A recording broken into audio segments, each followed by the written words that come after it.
Dear students, today we are going to discuss about biliary apparatus.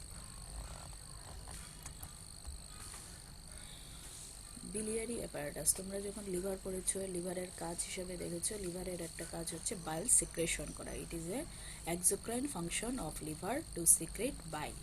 সেই liver বাইলটা কিভাবে ডিওডেনামে আসে সেই রাস্তাটাকেই বলা হচ্ছে biliary apparatus বা pathway of bile. একই জিনিস, যাহাই biliary apparatus তাহাই pathway of bile. Pathway of বাইলের মধ্যে যখন আমরা ডিওডেনামের মধ্যে কোনো ফ্যাটি ফুড গিয়ে ঢুকলো, সাথে সাথে কি হয়, ইট সিক্রেট কোলিসিস্টোকাইনিন. কোলিসিস্টোকাইনিন এসেল থেকে সিক্রেট হয়, ইন্টেস্টাইন থেকে কোলিসিস্টোকাইনিন. সেই কোলিসিস্টোকাইনিন কি করে, স্ফিংটার অফ অ্যাম্পুলাটাকে ওপেন করে দেয়. স্ফিংটার অফ ওডি যেটা, সেটাকে ওপেন করে দেয়. তাহলে ওপেন করলেই বাইলটা গিয়ে ডিওডেনামে ঢুকে. পাথওয়েটা কি আমরা জানি, বাইল ফর্মেশন হয় liver cell, that means hepatocyte. হেপাটোসাইটে বাইল ফর্মেশন হলো দিজ, আমরা যে ছবিতে দেখি এই যে এক একটা নিউক্লিয়াস দিয়ে এক একটা cell boundary, these are the hepatocyte. ঠিক আছে, এক একটা হেপাটোসাইট.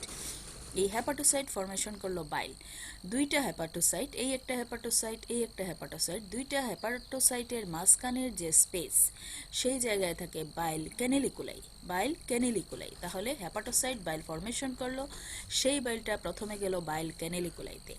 বাইল ক্যানেলিকুলাইতে যাওয়ার পর দেন it goes to the intralobular bile ductule. লোবিউলের মধ্যে একটা বাইল ডাক্ট থাকে, সেটাকে বলা হয় ইন্ট্রালোবিউলার. লোবিউলের মধ্যে থাকে বলে সেটার নাম হচ্ছে ইন্ট্রালোবিউলার. ইন্ট্রালোবিউলার বাইল ডাক্টিউল. ইন্ট্রালোবিউলার বাইল ডাক্টিউলে গেল. From the bile canaliculi hepatocyte, hepatocyte থেকে bile canaliculi, from the bile canaliculi bile goes to the intralobular bile ductule. Intralobular bile ductule লের আরেকটা নাম হচ্ছে canal of Hering. Canal of Hering. তাহলে bile ক্যানেলিকুলাই থেকে গেল ইন্ট্রালোবিউলার বাইল ডাক্টিউল, সেখান থেকে গেল canal of Hering. Canal of Hering থেকে বাইলটা যাবে ইন্টারলোবিউলার বাইল ডাক্টিউল. দুইটা লোবিউলের মাঝখানে যে ডাক্টিউল থাকে, আগে ছিল একটা লোবিউলের ভিতরে, এখন দুইটা লোবিউলের ফাঁকে চলে গেল, সেটাকে আমরা বললাম ইন্টারলোবিউলার বাইল ডাক্টিউল. ঠিক আছে, দেন ইন্টারলোবিউলার বাইল ডাক্টিউলে গেল. যাওয়ার পরে right and left hepatic duct. Interlobular bile ductule, অনেকগুলা ইন্টারলোবিউলার বাইল ডাক্টিউল একসাথে মিলে ফর্মেশন করে ফেললো right and left hepatic duct.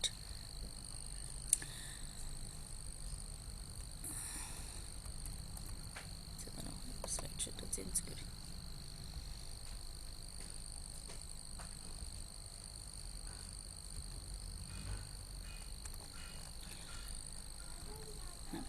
তাহলে আমরা কি পড়লাম, প্রথমে হেপাটোসাইটে বাইল ফর্মেশন হলো, সেখান থেকে গেল বাইল ক্যানেলিকুলাইতে, বাইল ক্যানেলিকুলাই থেকে গেল ইন্ট্রালোবিউলার বাইল ডাক্টিউল থেকে বাইল ডাক্টিউলে, তারপরে গেল ইন্টারলোবিউলার বাইল ডাক্টিউল বা ক্যানেল অফ হেরিং. ইন্ট্রালোবিউলারটাই ছিল ক্যানেল অফ হেরিং, আর তারপরে আসলো ইন্টারলোবিউলার বাইল ডাক্টিউল. কতগুলো ইন্টারলোবিউলার বাইল ডাক্টিউল মিলে ফর্মেশন করলো right and left hepatic duct. Hepatic duct formation. তাহলে কি হলো, আমরা right and left hepatic duct পেলাম. Right and left hepatic duct এই ইন্টারলোবিউলার বাইল ডাক্টিউল মিলে ফর্মেশন করলো right and left hepatic duct. দুইটা right and left hepatic duct মিলে হলো common bile duct. Common bile duct পরে এইখানে গল ব্লাডার, গল ব্লাডার থেকে আসলো সিস্টিক ডাক্ট. কমন হেপাটিক ডাক্টের সাথে সিস্টিক ডাক্ট মিলে ফর্মেশন করলো common bile duct. This common bile duct, এই কমন বাইল ডাক্ট গেল কোথায়, হেপাটো প্যানক্রিয়াটিক ডাক্ট. এই কমন বাইল ডাক্টের সাথে প্যানক্রিয়াটিক ডাক্ট মিলে ফর্মেশন করলো hepatopancreatic duct. This hepatopancreatic duct opens in the hepatopancreatic ampulla বা ampulla of Vater. Then it's open the lumen of second part of the duodenum. Second part of the ডিওডেনামের লুমেনে open করলো. ঠিক আছে, এই হচ্ছে আমাদের pathway of বাইল. ঠিক আছে, নেক্সট আমরা আসি, যখন ফ্যাটি ফুড থাকবে না, যখন ডিওডেনামের মধ্যে কোনো ফ্যাটি ফুড থাকবে না, আমাদের কোনো বাইলের দরকার নাই, তখন কি হবে, কোলিসিস্টোকাইনিন থাকবে না. কোলিসিস্টোকাইনিন যখন অ্যাবসেন্ট থাকবে, তখন এই ডিওডেনাল পেপিলাটা ক্লোজড থাকবে. স্ফিংটার যেটা থাকে সেখানে, সেই স্ফিংটারগুলো ক্লোজ থাকবে. সেই ক্ষেত্রে কি হবে, সেই ক্ষেত্রে প্রথমে তো আগের পাথওয়েগুলো সেম. এই যে বললাম হেপাটোসাইটে ফর্মেশন হলো, বাইল ক্যানালিকুলিতে গেল, ইন্ট্রালোবিউলার বাইল ডাকটিউল বা duct of Hering's canal of ফেরিংয়ে গেল, সেখান থেকে ইন্টারলোবিউলার বাইল ডাকটিউলে গেল, right and left hepatic duct formation করলো, কমন হেপাটিক ডাক্ট। সেই কমন হেপাটিক ডাক্ট থেকে বাইল কি করবে, তখন সিস্টিক ডাক্টের মাধ্যমে চলে যাবে গল ব্লাডারে। ঠিক আছে, দেখো সিস্টিক ডাক্ট দিয়ে কমন বাইল ডাক্ট হয়, এখানে একটা ভুল আছে, এখানে সিস্টিক ডাক্ট দিয়ে চলে যাবে গল ব্লাডারে। গল ব্লাডারে গিয়ে এসে স্টোর থাকবে, এই জায়গাটা তো কি হয়ে গেছে দেখি, দাঁড়াও একটু আমি কারেকশন করে নিই।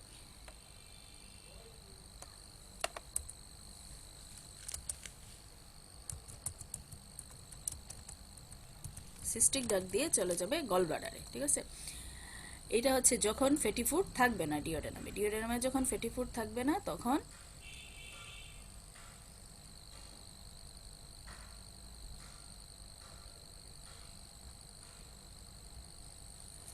ডিওডেনামে যখন ফ্যাটি ফুড থাকবে না, কোলিসিস্টোকাইনিন রিলিজ হবে না, স্ফিংটারটা বন্ধ থাকবে।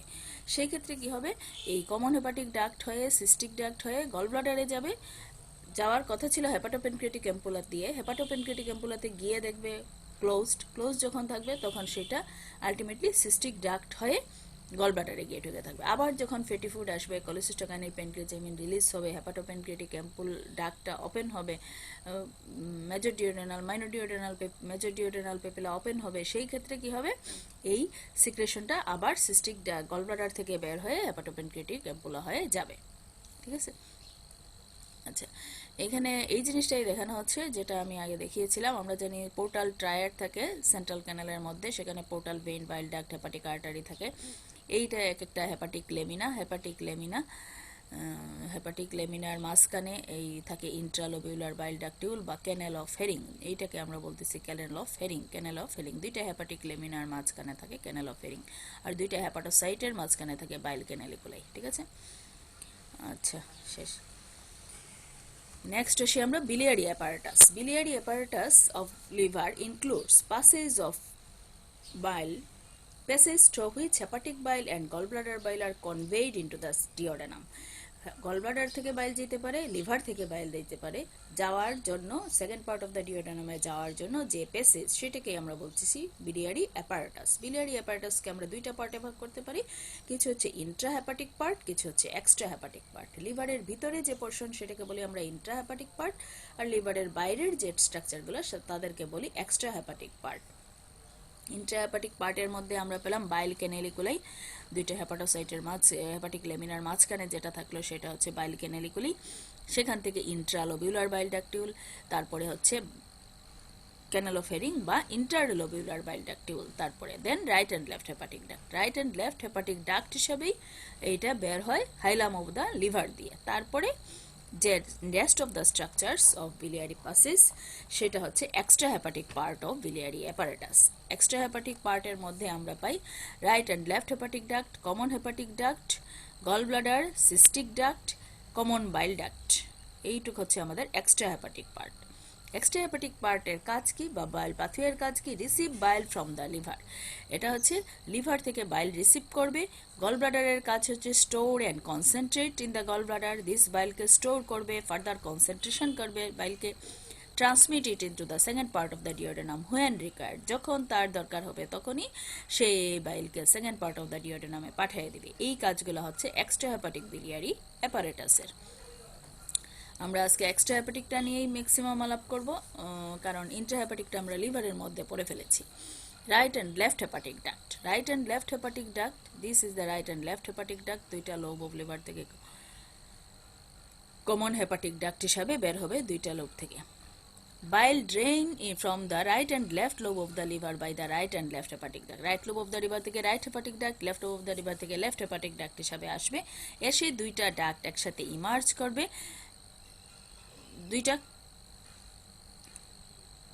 দুইটা ডাক্ট বের হবে পোর্টা হেপাটিস দিয়ে। পোর্টা হেপাটিসের right end of the porta hepatis দিয়ে ডাক্ট দুইটা বের হবে, বের হয়ে দুইটা ইউনাইট হবে, ইউনাইট হয়ে কমন হেপাটিক ডাক্ট ফর্মেশন করবে। মনে রাখবা হাইলাম দিয়ে যখন বের হবে সেটা হেপাটিক ডাক্ট বের হয় right and left, not common.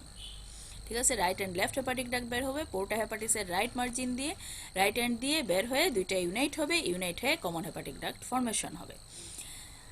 এই কমন হেপাটিক ডাক্টের আবার তাহলে দুইটা portion, right and left hepatic ডাক্টে আমরা দুইটা পোর্শন পেয়ে গেলাম। হাইলামের আগ পর্যন্ত যে portion, this is the intrahepatic part, হাইলামের পরের যে পোর্শন সেটা হচ্ছে এক্সট্রা হেপাটিক পার্ট। আসি আমরা common hepatic duct, formed by the union of right and left hepatic duct. খুবই সহজ, right and left hepatic duct একসাথে মিলে ফর্মেশন করে কমন হেপাটিক ডাক্ট, যেটা right end of the porta hepatis দিয়ে বের হয় right and left hepatic duct. এইটা কমন হেপাটিক ডাক্টের লেংথ হচ্ছে 2.5 to 3 centimetre, passes downwards, then meet with the cystic duct, cystic ডাক্টের সাথে মিশবে at the right side acute angle, cystic ডাক্টের সাথে একটা একুইট অ্যাঙ্গুলেশন হয়ে মিট করে common hepatic duct and formation করে কমন বাইল ডাক্ট, ফর্মেশন করে কমন বাইল ডাক্ট। এটা একটু rare case, accessory hepatic duct আমরা 15% কেসে পাই। সেই ক্ষেত্রে দেখা যায় right lobe of the liver থেকে এক্সেসরি হেপাটিক ডাক্টটা অ্যারাইজ করে টার্মিনেট আইদার গল ব্লাডারে টার্মিনেট করতে পারে, অথবা এখানে দেখা যাচ্ছে গল ব্লাডারে টার্মিনেট করছে, অথবা কমন হেপাটিক ডাক্টে এসে টার্মিনেট করতে পারে, অথবা upper part of biliary apparatus extrahepatic পোর্শনের যে কোনো জায়গায় এসে টার্মিনেট করতে পারে। Responsible for oozing of bile from the wound after cholecystectomy, কোলিসিস্টেক্টমির পরে সাধারণত এই সিস্টিক ডাক্টটা বেঁধে দেওয়া হয়। যদি এই এক্সেসরি হেপাটিক ডাক্ট যার থাকে তার ক্ষেত্রে এই অন্য এক্সেসরি ডাক্টটা না বাদলে সেই দিক দিয়ে বাইল পাসেস করবে, উজিং হবে, বাইল উজিং হইলে সেটা পেরিটোনাইটিস ফর্মেশন করবে, এই জন্য এইটা বলা হয়েছে, তোমাদের না জানলেও চলবে। নেক্সট আসি গল ব্লাডার, খুব ইম্পর্টেন্ট জিনিস। It is a pear shape, slate blue in colour, বাইলের কালার ব্লু, এই জন্য এটার কালারও blue. It is a gall bladder, pear in shape, acts as a reservoir of bile, বাইলকে রিজার্ভ করে রাখে। Lie in the fossa for the gall bladder on the inferior surface of the right lobe of the liver. আমরা দেখেছি লিভারের right লোবের inferior সারফেসে একটা fossa for the gall bladder আছে, সেই জায়গাটাতে এই গল ব্লাডারটা থাকে। It extend from the right end of porta hepatis to the inferior border of the liver, লিভারের right end of porta hepatis থেকে ইনফিরিয়র বর্ডার পর্যন্ত এক্সটেন্ড করে। ফাংশন কি, খুব important, it stores bile, about 30 to 50 ml bile gall bladder store করতে পারে। Another one important function, it concentrate bile, liver থেকে যে বাইলটা আসে সেই বাইলটাকে আরও বেশি কনসেন্ট্রেট করে দেয় গল ব্লাডারে স্টোর অবস্থায় থাকা পর্যন্ত। কতটুকু পরিমাণ কনসেন্ট্রেট হতে পারে? অ্যাবাউট 10 times কনসেন্ট্রেট করতে পারে। কেন কনসেন্ট্রেট হয়? By absorbing water, water absorption হয়ে যায় গল ব্লাডারে। কিভাবে হয়? By the columnar epithelium with microvilli. আমরা গল ব্লাডারের হিস্টোলজি যখন দেখব, it is lined by the simple columnar epithelium with microvilli, যার কারণে ওয়াটার অ্যাবজর্ব হয়ে যায় বাইল থেকে, বাইল হয়ে ওয়াটার অ্যাবজর্ব হয়ে কনসেন্ট্রেট করে দেয় বাইলকে। Discharge bile into the duodenum by its muscular contraction, মাসেলের ওয়ালের কন্ট্রাকশনের জন্য এই বাইলটা ডিওডেনামে ডিসচার্জ হয়। গলব্লাডারের ডাইমেনশনটা ইম্পর্টেন্ট, লেংথ হচ্ছে 7 to 10 centimetre, breadth 3 centimetre in the widest part and capacity 30 to 50 ml। It has 3 parts, fundus, body and neck. গলব্লাডারের part জিজ্ঞেস করা হয়, ফান্ডাস, বডি অ্যান্ড নেক। আসি fundus of the gallbladder, lower expanded blind end of the gallbladder is fundus. This is the fundus of the gallbladder. It projects beyond the inferior border of the liver. ফান্ডাস of the gallbladder আমরা কতটুকু অংশকে বলবো? লিভারের inferior border cross করে যে portion of gallbladder বাইরে বের হবে সেইটুকুই হচ্ছে আমাদের ফান্ডাস of the gallbladder. In the angle between lateral border of rectus abdominis and 9th costal cartilage. এই ফান্ডাস অফ দ্য গলব্লাডারকে আমরা পাই রেক্টাস অ্যাবডোমিনিসের ল্যাটারাল বর্ডার আর 9th কোস্টাল কার্টিলেজের অ্যাঙ্গেলে। completely surrounded by the peritoneum, related to the anteriorly থাকে anterior abdominal wall, posteriorly beginning of the transverse colon, posteriorly ফান্ডাসের posteriorly by transverse colon, anteriorly anterior abdominal wall। গলব্লাডারের ফান্ডাসের surface marking অনেক সময় আসতে পারে। আমরা রাইট ল্যাটারাল প্লেন কিভাবে আঁকি আমরা জানি, midclavicular line, midtubercular line, transtubercular line, midinguinal line আর মিড ক্লেভিকুলার লাইন একসাথে জয়েন করে আমরা আঁকলাম রাইট ল্যাটারাল প্লেন। আমরা সারফেস মার্কিংয়ে কোস্টাল মার্জিন খুঁজে পাবো, কোস্টাল মার্জিন রাইট সাইডের কোস্টাল মার্জিন আর রাইট ল্যাটারাল প্লেনের মিটিং পয়েন্টের অ্যারাউন্ডেই সাধারণত fundus of the gall bladder পাওয়া যায়। আর এছাড়া tip of the 9th costal cartilage গুনতে গুনতে এসে 9th এর টিপে আমরা ফান্ডাস অফ দ্য গল ব্লাডার পেয়ে থাকি। আরেকটা ভাবে পার করতে পারি, lateral border of the rectus abdominis আর কোস্টাল মার্জিনের জাংশন। এটাই হচ্ছে, এই তিনটে উপায়ে আমরা গল ব্লাডারের সারফেস মার্কিং করতে পারি ফান্ডাসে। body lies in the fossa for the gallbladder on the inferior surface of the liver. আগে আমরা বলেছি body directed upwards, backwards and to the left. Upwards, backwards to the left direction এ থাকে to join with the neck at right angle of the porta hepatis. neck এর সাথে join করে porta hepatis এর right সাইডে। এই লিভারের গলব্লাডারের superior সারফেসে তো লিভার থাকবেই, ইনফিরিয়র সারফেসে থাকে beginning of transverse colon and first and second part of the duodenum relation. Superior surface devoid of peritoneum, adhere to the liver, and inferior surface covered by the peritoneum. neck of the gallbladder, এইখানে ফান্ডাস body নেক আলাদা করে দেখাচ্ছে। This portion is নেক, অনেকে infundibulum এই জাংশনটাকে বলা হয় body আর নেকের জাংশনে, দরকার নেই, তিনটেই বলো। নেক Neck is the narrow upper end of the gallbladder situated near the right end of porta hepatis. Porta hepatis এর right end এর কাছাকাছি থাকে, continuous with the cystic duct. Mucous membrane of the neck is folded spirally to prevent any obstruction to the inflow and outflow of the bile. ভিতরের mucous membrane কিছু spiral folding পাওয়া যায় নেকের। Relation কি? superiorly attached to the liver by the loose areolar tissue in which cystic vessels are embedded. superiorly কিছু loose areolar tissue থাকে, তার মধ্যে cystic vessels থাকে, আর inferiorly first part of the duodenum আমরা পাই। Hartmann pouch, this is the Hartmann pouch. posterior medial wall of the neck, নেকের posterior medial wall এ একটা pouch like dilatation দেখা যায় which is directed downwards and backwards. it is known as the Hartmann pouch. এটার clinical importance হচ্ছে এখানে gallstone impact হতে পারে। গলব্লাডারের histology কি? The wall of gallbladder consist of following 4 layer. আমরা বেসিক 4টা লেয়ার যেরকম মিউকোজ ইয়েতে পাই, এখানে 4টা না, সাবমিউকাস লেয়ারটা অ্যাবসেন্ট থাকে। এখানে মিউকোজা থাকে, মাসেল লেয়ার থাকে, মাসেল লেয়ারের চারিদিকে একটা কানেকটিভ টিস্যু লেয়ার আমরা পাই হালকা, আর সেরোসা বা অ্যাডভেন্টিশিয়া লেয়ার পাই। মিউকোজার মধ্যে হানিকম্ব অ্যাপিয়ারেন্স ডিউ টু রুগী, টেম্পোরারি মিউকোজাল ফোল্ড। মিউকোজাটা অনেকগুলো রুগী থাকে, রুগীর জন্য এটা দেখতে হানিকম্ব অ্যাপিয়ারেন্স থাকে মিউকোজাতে। লাইনিং এপিথেলিয়াম আগেই বলেছি, columnar epithelium tall columnar epithelium with numerous microvilli থাকে। লেমিনা প্রোপ্রিয়া লুজ কানেকটিভ টিস্যুর মধ্যে মাস্কুলারিস মিউকোজা থাকবে না, সাবমিউকোজা থাকবে না, ঠিক আছে। সাবমিউকোজা না থাকলে মাস্কুলারিস মিউকোজা থাকেই না। লাইনিং এপিথেলিয়াম হচ্ছে টল কলামনার এপিথেলিয়াম উইথ মাইক্রোভিলাই, অনেকগুলো রুগী থাকে বা টেম্পোরারি মিউকোজাল ফোর্ড থাকে, যার কারণে মিউকোজা দেখতে হানিকম্ব অ্যাপিয়ারেন্স থাকে। এখানে লেমিনা প্রক্রিয়াতে loose connective tissue, blood vessels, nerves পাওয়া যায়। মাসেল লেয়ারের মধ্যে স্মুথ মাসেলগুলো হ্যাপাজার্ট অ্যারেঞ্জ, যত ইনার সার্কুলার অত ভালোভাবে অ্যারেঞ্জড ডিস্ট্রিবিউশন থাকে না। তাছাড়া কিছু পেরিমাস্কুলার কানেকটিভ টিস্যু লেয়ার পাই, তারপরে সেরোসা বা অ্যাডভেন্টিশিয়া পাই। This is the histology of the gallbladder. This portion is the mucosa, it is the muscle layer and it is the serosa. Next আমরা যাই arterial supply of the gallbladder, cystic artery. Cystic artery আমরা জানি right branch of the hepatic artery এর branch, ঠিক আছে। Hepatic আর্টারির right branch হচ্ছে cystic artery, সেই সিস্টিক আর্টারি গলব্লাডারকে সাপ্লাই দেয়। ভেনাস ড্রেনেজ একই, সিস্টিক ভেইন ড্রেন হয় right branch of the portal ভেইনে ড্রেন হয়। Upper surface of the gallbladder থেকে কিছু ভেইন ডিরেক্টলি হেপাটিক ভেইনে যায়। লিমফেটিক ড্রেনেজ হচ্ছে সিস্টিক নোড অফ লান্ড বলা হয়। সিস্টিক নোডে যেটা ক্যালটস ট্রায়াঙ্গেলের মধ্যে থাকে সেইখানে গিয়ে লিমফেটিক ড্রেনেজ হয়। তাছাড়া পেরিকলিডোকাল লিম্ফ নোড, বাইল ডাক্টের চারিদিকে কিছু লিম্ফ নোড থাকে, সেইখানে যায়, ultimately drains in the coeliac lymph node. অল্প কিছু পোর্শন সিস্টিক আর্টারি ছাড়াও descending branch of the cystic artery দিয়ে ascending branch of superior pancreaticoduodenal artery থেকে কিছু ব্রাঞ্চ পেয়ে থাকে অ্যাপারেটাসে। নার্ভ সাপ্লাই কি? সিস্টিক প্লেক্সাসের মাধ্যমে নার্ভ সাপ্লাই হয়। সিম্প্যাথেটিক রুট ভ্যালু হচ্ছে cervical 7, thoracic 9 segment of spinal cord থেকে আসে। Parasympathetic fibre from both right and left vagus থেকে আসে, অ্যান্ড কিছু ফাইবার আসে রাইট ফ্রেনিক নার্ভ থেকে। গলব্লাডার যদি কোনো কারণে ইনফ্লেমড হয়, গলব্লাডারে যদি পেইন হয়, এই পেইনটা আমরা রেফার্ড পেইন হিসাবে ফিল করতে পারি inferior angle of the scapula. Scapular inferior অ্যাঙ্গেলে যে পেইনটা পাই সেটা সিম্প্যাথেটিক ফাইবারের মাধ্যমে আসে। টিপ অফ দ্য শোল্ডার জয়েন্টে কিছু পেইন ফিল হয়, সেটা রাইট ফ্রেনিক নার্ভের মাধ্যমে আসে। এছাড়া এপিগ্যাস্ট্রিক রিজিয়নে পেইন ফিল করি ভেগাস নার্ভের মাধ্যমে।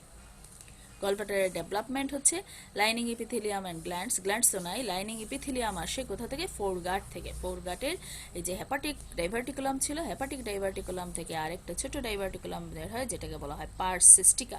পার্স সিস্টিকা, পার্স হেপাটিকা, দুইটা পোর্শন হয়ে যায়। সেই পার্স হেপাটিকা অফ দ্য ফোরগাট থেকে লাইনিং এপিথেলিয়াম ডেভেলপ করে গলব্লাডারের। বাকিটুকু হচ্ছে স্প্ল্যাঙ্কটোফ্লোরিক লেয়ার অফ ল্যাটারাল প্লেট মেজোরাম থেকে আমরা পেয়ে থাকি। ডেভেলপমেন্টাল অ্যানোমালি, কখনো কখনো গল ব্লাডার অ্যাবসেন্স থাকতে পারে, সেটাকে বলা হয় agenesis of gall bladder. Double gall bladder থাকতে পারে, গল ব্লাডারের মাঝখানে সেপ্টা দিয়ে সেপারেটেড থাকতে পারে, এটি সেপারেট গল ব্লাডার। গল ব্লাডারটা লিভারের ভিতরে থাকতে পারে, it is intrahepatic gall bladder. কখনো কখনো মোবাইল ফ্লোটিং, চারিদিক থেকে পেরিটোনিয়াল কাভারিং থাকতে পারে, ফাইরিজিয়ান ক্যাপ থাকতে পারে। These are the developmental anomalies of gall bladder. Cystic ডাক্টের মধ্যে সিস্টিক ডাক্ট এসলাম আমরা। সিস্টিক ডাক্ট লেন্থ হচ্ছে 3 to 5 centimetre. It runs backwards downwards from the neck of the gall bladder. Neck of the gall bladder থেকে backwards downwards নেমে right side of the common hepatic ডাক্টের সাথে acute অ্যাঙ্গুলেশনের মাধ্যমে একসাথে মিলিত হয়ে ফরমেশন করে কমন বাইল ডাক্ট। এইটার ভিতরে ইনার লাইনিং মিউকোজাতে কতগুলো ফোল্ডিং আমরা পাই, ফোল্ড ক্রিসেন্টিক ফোল্ড, প্রায় সিরিজ অফ ক্রিসেন্টিক ফোল্ড, এদেরকে বলা হয় স্পাইরাল বার্ব of Heister. 5 to 12 in number থাকে। এই in the lumen they form a spiral fashion forming spiral fold called spiral বাল্ব অফ হিস্টার। এটার কাজ কি? Prevent collapse of cystic duct. সিস্টিক ডাক্টটা পুরোপুরি ক্লোজ হয় না, প্রিভেন্ট কলাপস করে রাখে। Common bile duct form near the porta hepatis. পোর্টা হেপাটিসের পাশে থাকে common bile duct. By the union of cystic duct common hepatic duct নিয়ে কমন বাইল ডাক্ট ফর্মেশন হয়। এটার লেন্থ হচ্ছে 7.5 সেন্টিমিটার বা 3 ইঞ্চেস, ডায়ামিটার হচ্ছে 6 মিলিমিটার। এটাকে আমরা 4টা পার্টে ভাগ করতে পারি in relation to the duodenum. ডিওডেনামের উপরের পোর্শনকে বলি সুপ্রাডিওডেনাম, ডিওডেনামের পিছনের পোর্শন রেট্রোডিওডেনাল, নিচের পোর্শন ইনফ্রাডিওডেনাল। যেটুক ডিওডেনাল ওয়ালের মধ্যে this is the intraduodenal part. Supraduodenal part runs downwards, backwards, lies in the free margin of the lesser omentum. Supraduodenal portionের রিলেশনে থাকে liver anteriorly, posteriorly portal vein and epiploic foramen. Liver anteriorly, posteriorly portal vein and epiploic foramen. লেফটে থাকে hepatic artery. আর retroduodenal part first part of the ডিওডেনামের পিছনে থাকে, anteriorly তো first part of the duodenum, পিছন দিয়ে inferior vena cava and left সাইডে আমরা পাই গ্যাস্ট্রোডিওডেনাল আর্টারি। আর infraduodenal part portion of bile duct lies behind and embedded in or in the head of the pancreas. পিছনে থাকে বা ডিওডেনামের নিচে থাকে হেড অফ দ্য পেনক্রিজের পিছনে বা হেড অফ দ্য পেনক্রিজের সাথে ব্ল্যান্ড হয়ে থাকে। অ্যান্টেরিয়রলি এখানে একটা গ্রুপ থাকে, upper lateral part of the posterior surface of the head of the পেনক্রিজের জন্য গ্রুপ থাকে। পোস্টেরিয়রলি আমরা ইনফেরিয়র ভেনা কাভায় পাই। আর ইন্ট্রাডিওডেনাল পার্টটা অবলিকলি, এই ডিওডেনার ওয়ালে এই ডাক্টটা অবলিকলি ঢুকে। Two duct usually unite to form hepatopancreatic ampulla and ampulla of Vater. Just যেখানে ডিওডেনামের মধ্যের যে কোর্সটা আছে এইখানে ওপেনিং করেই ডিওডেনামের ভিতরে ঢুকে যায়। সুয়েলিংটা এই ওয়ালের মধ্যেই ফর্মেশন হয়। The distal constricted end of ampulla opens at the summit of major duodenal papilla 8 to 10 cm distal to the pylorus. এটা অলরেডি তোমরা জেনে ফেলছো। এত ইন ডিটেলস প্রতিটা পার্টের আলাদা রিলেশন পড়ার দরকার নেই, এটা তোমাদের বোঝার জন্য এইটুকু বলে দিলাম, তোমাদের যাতে কনসেপশনটা ক্লিয়ার হয়। এখন আমরা বলবো স্ফিংটার কমপ্লেক্স। ওই যে আমরা বললাম এখানে তিনটা স্ফিংটার একসাথে হয়। একটা হচ্ছে স্ফিংটার কলিডোকাস বা স্ফিংটার অফ বয়েডেন। স্ফিংটার কলিডোকাস হচ্ছে কমন বাইল ডাক্টের অ্যারাউন্ডে যে স্ফিংটারটা থাকে সেটাকে বলা হয় স্ফিংটার কলিডোকাস বা স্ফিংটার অফ বয়েডেন। আবার ওই দিক থেকে আসছিল পেনক্রিয়েটিক ডাক্ট। এই মেইন পেনক্রিয়েটিক ডাক্টের টার্মিনাল পোর্শনে যে স্ফিংটারটা থাকে সেটাকে বলা হয় স্ফিংটার পেনক্রিয়েটিকাস। তাহলে দুইটা পেলাম, স্ফিংটার কলিডোকাস, স্ফিংটার পেনক্রিয়েটিকাস। এই দুইটা যে জায়গায় একসাথে মিলিত হলো, একসাথে আরেকটা স্ফিংটার থাকে এম্পুলার চারিদিকে, সেটাকে বলা হয় স্ফিংটার অফ ওডি। এই স্ফিংটার কমপ্লেক্সগুলো আমরা এই জায়গায় পাই। মেইনলি ইন্ট্রাডিওডেনাল পোর্শন, বাইরে থেকে শুরু হয় ইন্ট্রাডিওডেনাল পর্যন্ত এক্সটেন্ড করে। এটা আলটিমেটলি পেপিলির মধ্যে সেটা ওপেন হয়। ঠিক আছে, আচ্ছা নেক্সট আসি সিস্টোহেপাটিক ট্রায়াঙ্গেল বা ক্যালোটস ট্রায়াঙ্গেল। এটা অনেক সময় শর্ট নোট আসে। এটার বাউন্ডারি কি? রাইট সাইডে আমরা পাই cystic duct, it is the cystic duct. Left সাইডে আমরা পাই কমন হেপাটিক ডাক্ট, উপরে পাই inferior surface of the liver. এই যে ট্রায়াঙ্গেল এটাকে বলা হয় ক্যালোটস ট্রায়াঙ্গেল বা cystohepatic triangle. Base lies above and apex directed downwards. এইটা হচ্ছে অ্যাপেক্স, এটা হচ্ছে বেজ। বেজ উপরে থাকে, অ্যাপেক্স। এটার কন্টেন্টটা ইম্পর্টেন্ট। এখানে থাকে right hepatic artery, cystic artery and cystic lymph node of Lund. এই কন্টেন্টগুলো কারণ অপারেশনের সময় এই ক্যালোটস ট্রায়াঙ্গেলটা আইডেন্টিফাই করে সিস্টিক আর্টারি বেঁধে দিতে হয়, নতুবা ব্লিডিং হবে। এই জন্য ক্যালোটস ট্রায়াঙ্গেলটা important during ligation of pedicle of gall bladder in cholecystectomy. Calot's ট্রায়াঙ্গেলের বাউন্ডারি পড়ে নিবা, বাউন্ডারি কন্টেন্ট। ক্লিনিক্যাল অ্যানাটমি, গলব্লাডারে ইনফ্ল্যামেশন হইতে পারে, সেটাকে বলা হয় কোলিসিস্টাইটিস। এটা অ্যাকুট হইতে পারে, ক্রনিক হইতে পারে। সাডেন যদি পেইন ভমিটিং নিয়ে আসে সেই ক্ষেত্রে অ্যাকুট কোলিসিস্টাইটিস হয়, আমরা মারফিস সাইন পজিটিভ পাই। আর ক্রনিকের ক্ষেত্রে স্টোন ফর্মেশন হয়, আস্তে আস্তে এই ক্ষেত্রে পেইন হবে। সাধারণত দেখা যায় গলব্লাডার স্টোন বেশি হয় ফ্যাটি পার্সনদের, ফার্টাইল ওয়ামেনে অ্যারাউন্ড 40 ইয়ার্স, যারা দেখতে খুব সুন্দর ফেয়ার কমপ্লেকশন, অ্যান্ড ফিমেলের ক্ষেত্রে দেখা যায় গলব্লাডার স্টোন বেশি হয়। What is Murphy's sign? A test of the gallbladder disease. গলব্লাডারের ইনফ্লামেশন আছে কিনা দেখার জন্য আমরা মারফিস সাইন টেস্ট করি। কিভাবে টেস্ট করি? টিপ অফ দ্য 9 কোস্টাল কার্টিলেজ বরাবর আমরা জানি ফান্ডাস অফ দ্য গলব্লাডার থাকে, সেই বরাবর যদি আমরা ডিপ ইন্সপিরেশন, জোরে যখন শ্বাস নেয় তখন যদি আমরা প্রেস করি, লেফট থাম্বকে আস্তে আস্তে ছেড়ে প্রেস করলে তখন সে খুব পেইন ফিল করে, সাডেন পেইন ফিল করে।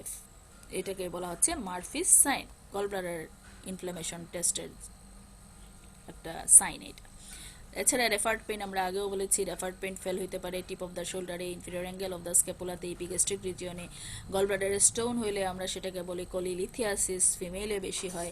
কোলিডকোলিথিয়াসিস, যদি বাইল ডাক্টের মধ্যে স্টোন থাকে সেটাকে বলা হয় কোলিডকোলিথিয়াসিস। বাইল পেরিটোনিয়ামে পড়ে গেলে পেইন হয়, সেটাকে বলা হয় বিলিয়ারি কলিক। গলব্লাডারের মধ্যে ক্যান্সার হইতে পারে, ম্যালিগন্যান্ট চেঞ্জ হইতে পারে, গলব্লাডারে হইতে পারে, বাইল ডাক্টে হইতে পারে। তাছাড়া অবস্ট্রাকশন হইতে পারে স্টোন দিয়ে, কমন বাইল ডাক্ট। আর হচ্ছে কোরভারিয়াস ল, অবস্ট্রাকটিভ জন্ডিসের সাথে যদি পালপেবল গলব্লাডার থাকে সেটা ইন্ডিকেট করে extensive obstruction of the common bile duct. আর যদি অবস্ট্রাকটিভ জন্ডিসের সাথে গলব্লাডার পালপেবল না হয় সেটা ইন্ডিকেট করে intrinsic obstruction of the gallbladder. লাগবে না, দরকার নেই, আমাদের এটুকুই। So thanks to all. প্রতিটা পার্ট জানতে হবে, ল্যাংথ জানতে হবে, বিশেষ করে গলব্লাডারের histology, lining, gallbladder in details, gallbladder common bile ducts ভালো করে পড়ে নিবা। So thanks to all.